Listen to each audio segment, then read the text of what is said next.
Hello and welcome to the YouTube channel for Pacific Coast Auto. My name is Derek Weldon, and today we're looking at a year 2002 Fairlady version S. And so the version S is the fun one with the Brembo brakes.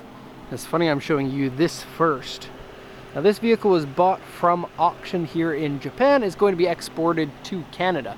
And this one has a bit of a funny story because the customer who had bought this one, we also bid on the same car for an inventory, and it ended up selling for more than our customer's bid, but we won it for inventory, and then the customer ended up buying the car for the same price that we bought it for inventory plus service fees, and so it worked out well that way. I think it's a really good condition vehicle, hence why we bid on it for inventory. So it has 168,000 kilometers, which is fairly high for a Japanese car. Obviously not too high for a world car, and the VQ engine is known to be pretty reliable. But the body on this one is in great shape. The wheels look great on the car, and so I thought it would be worth it. I find this is kind of a sweet spot for mileage. If you go for the higher mileage ones, but the ones that are well kept, you can generally get a really good price on the vehicles, and that was what we were targeting with this one.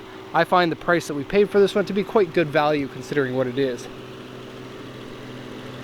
Okay, and so stock VQ engine, sounds and smells and feels and tastes like a stock VQ engine. No problems here. Lower the hood.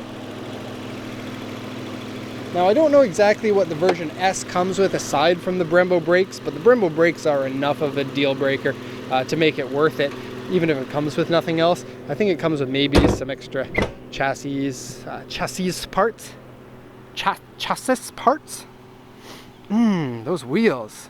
Yeah, and they're in good condition too, with fairly new tires.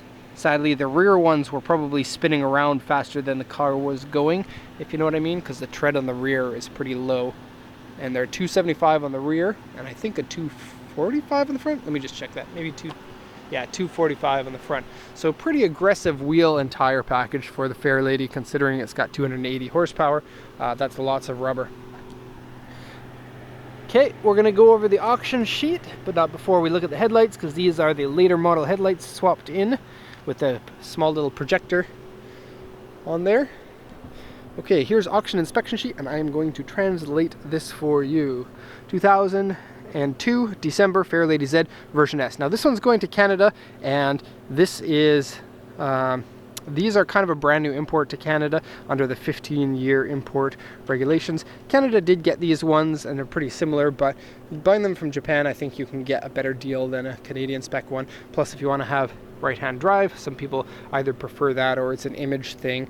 And then knowing your car was driven around by cool JDM bros in Japan, maybe even Japanese girls were sitting in it. Okay. Sorry.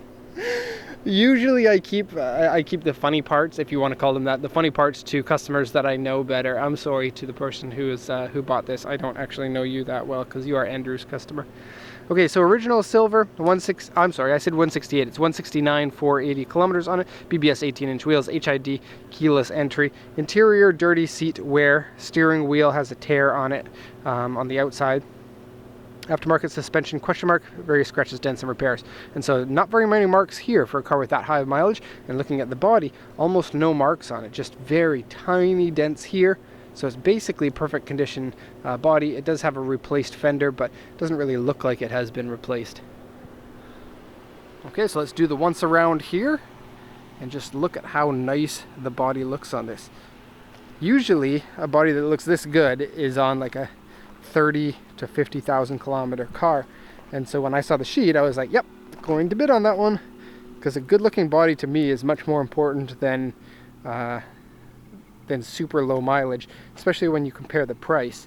You're going to pay this one compared to one that has maybe 50,000 kilometers on it. This will be less than half the price, and then when it looks this good, I think that that's fine.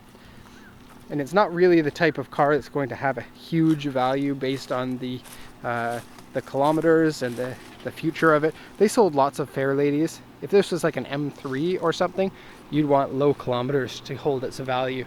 What this car represents is a car that you're going to be able to own and have fun in, and it look good, and it's going to be pretty reliable, I would say. condition looks to be great. Okay, so let's take a look at these rear wheels.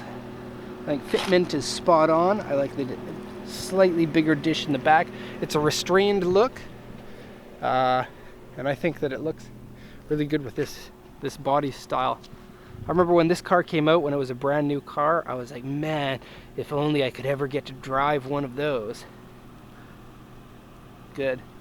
I think it looks way better with this little lip spoiler on the back. And I think the shape is good. It's fastback style, and wheels are pushed right out to the corners there. In fact, I really like the way that the body looks like it's coming out. Like this section here, it looks like we wanted to put the wheels out wider, and so we needed to make some extra body in order to fit it out that wide. Okay, so on to the interior. Excuse my sniffles. Now, this is really annoying. There's no latch inside the car for opening the trunk. There's no keyhole to put in here, and so I had to look on the internet to find out how to pop the trunk. It's down here, of all places, because like it's not weird to have one down here if it's right on the edge of the trunk, but to be inside the license plate section when that's not the trunk edge is kind of weird. Not kind of weird, that's super weird. Okay, huge strut brace in the back, and so you have to kind of put stuff underneath it. It's only a two-seater, and then it has speakers right on your back there. Kind of cool. Reasonable sized trunk, I would say. And then yeah, the extra chassis rigidity I think is worth it for the amount of trunk space that it uses up. And then you can see it in there. It's like, I drive a ZED. Yeah, these are called a Z, I think. 350Z in America. In Japan it's 350Z. And so because of that, I wrote on the keychain, Fairlady ZED. I'm going to show you that right now just to prove that I am not a liar. Keychain. Look at this. Fairlady ZED. Not Z, ZED. Okay, so interior here. Quite good. The door, this is my first time being around one of these. I'm surprised at the doors. There's so much plastic there, and then this is way down at the bottom, like right next to your knees. And I guess that's good when you're driving. You don't want to hit your elbows against handles and stuff that are up here, but it does feel a little bit weird at first. The tear in the steering wheel is on this side right here. Okay. Sport seats are generally good. It would be ultra cool if there were GTR seats in here from like the R34. They're very different from R34 GTR seats, but probably they needed to cut costs because GTRs don't make any money, and Fairlady's needed to make money. That's why they were one of the only sports cars of this era that survived, because most of the other ones all went away. Okay, so sitting in here, you get orange gauges, tachometer right in the middle, extra gauges up there, that's your oil pressure and your voltage, and temperature, no cool gauges. There's a monitor stuck onto the dashboard there. This one I hid secretly in the car because you can take it off, and so that's a DVD and CD, and then this one here controls that one there. Simple, only 3, good. Simple is good. 6 speeds, the proper amount, and nice short throw. 1, 2, 3, 4, 5, 6, and reverse is down and to the side and down. A place for cancer, and this one here for drinks, kind of like it's grabbing your armpit here to get your drinks out, which is a bit weird, but don't drink in your car. You have these, there are 2 of them. Ooh, that one has an ETC in it. And then there's a better look at the speaker in the back. Okay. AC works. The brum brum works. Okay. And gonna get out. It's not too difficult to get out compared to a lot of other sports cars, and the car doesn't feel like you're sitting up too high. That's a big complaint I have for a lot of modern sports cars, is the seating position is up higher than they used to be in the 80s and 90s. Okay, so we're at 10 minutes now.